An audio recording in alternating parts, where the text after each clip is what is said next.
একইভাবে আমাদের এই পৌর এলাকার একজন অবসরপ্রাপ্ত আপনার সেনাবাহিনীর সদস্য তার ওয়াইফকে পিটিয়ে তার পুকুরের মাছ লুট করলো কারা, এই লুটের সাথে কারা জড়িত। এবং এই যে আমরা যেখানে দাঁড়িয়ে আছি, এই যে পুকুরটি দেখছেন, এটা পৌরসভার একটি পুরাতন ঐতিহ্যবাহী পুকুর। এই পাড়ায় বসবাসের সূত্র ধরে এই সেনাবাহিনী, অবসরপ্রাপ্ত সেনাবাহিনীর তার স্ত্রীর বাড়ি এই ক্যাম্প পাড়াতে। সে এই পুকুরটি লিজ নিয়ে চাষ করে। হঠাৎ করে এই পুকুরে বিষ প্রয়োগ করে তাদের মাছগুলো মেরে ফেলা হয়েছে। এই কথার প্রতিবাদ করতে যে সেই পরিবারের উপরে হামলা হয়েছে। কারা হামলা করল? ইতিমধ্যে থানায় অভিযোগ হয়েছে। আমরা এমনটি জানতে পাচ্ছি যে শুধু হামলা করে ক্ষান্ত হয়নি, একটি চক্র, তারা এই পুকুরের আশপাশে নেশা দ্রব্য বিক্রি করে, এরকম অভিযোগ আমরা পেয়েছি। তো আমরা একটা কথা বলি যে কেন আসলে এই ঘটনাটা ঘটলো, আর কারা কাদের বিরুদ্ধে আসলে থানায় অভিযোগ দিল, এটি আমরা একটু ভুক্তভোগী। আসসালামু আলাইকুম। আসলে আমরা দীর্ঘ 3 বছর এই পুকুরটা লিজ নিচ্ছি। নেওয়ার পরের থেকে আমাদের বাগান আছে, সেই বাগানের ভিতরে কিছু মাদক, ফেন্সিডিল, ইয়াবা, ট্যাবলেট এগুলো লুকায় রাখছে। পরে আমার মা বাগান পরিষ্কার করতে করতে ওগুলো পাইছে। পাওয়ার পরে যারা রাখছে তাদেরকে আমরা চিনি, তারা ওপেনলি এখানে ব্যবসা করে, তাদের ঘর থেকে মুখ খোলে না। তো আমার মা প্রতিবাদ করছে যে এখানে আমার বাগানে এগুলো রাখা যাবে না। এই সূত্র ধরে আমার মাকে ওদিনকে মারছে। কেন বলছে পুকুর ছেড়ে দে, পুকুর তোরে কিনে নিতে বলেছে, পুকুর তুই ছেড়ে দে, পুকুর এখানে ছাগল গরু দিয়ে খাওয়াবো, আমরা যা খুশি তাই করবো। গত পরশুদিন রাত্রেই ওরা বিষটা প্রয়োগ করেছে আমার পুকুরেতে। করার পরে সকালে উঠে দেখি পুরো মাছ মুড়ে ভেসে উঠেছে। পরে আমরা জেলেদের দিয়ে ডাক দিয়ে মাছটা উঠানোর চেষ্টা করি।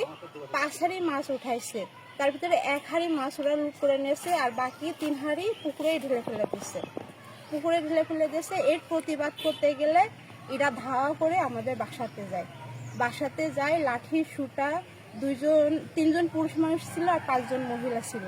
পরে আমাকে চুল ধরে পুরোটাই আমাকে মাটিতে ফেলে দিয়েছে, দিয়ে আমার উপরে মানে যতটুকু মানে অত্যাচার করার দরকার শুধু আমাকে পাড়িয়েছে।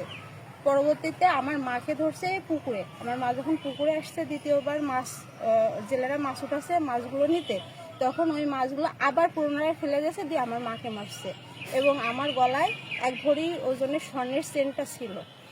রাজিয়া নামের এক মহিলা ওই চেনটা আমার কাছ থেকে ছিনতাই করে নিয়েছে।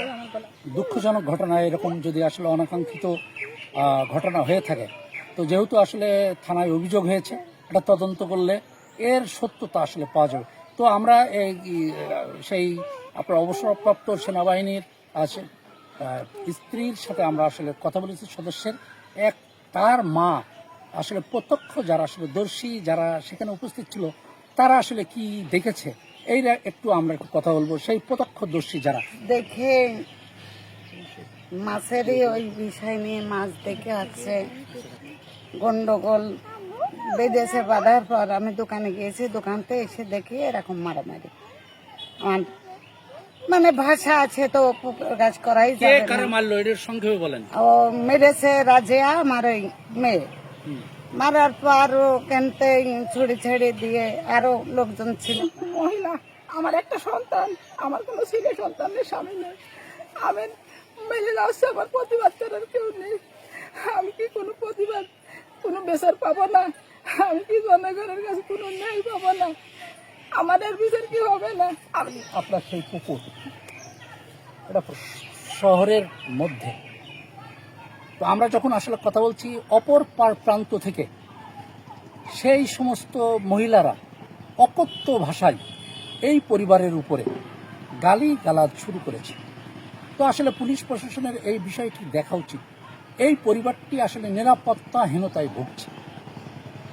যে কোনো মুহূর্তে একটা বড় ধরনের দুর্ঘটনা ঘটে যেতে পারে। কারা এই পুকুরের আশপাশে নেশা করে এটি আসলে তদন্ত করতে হবে।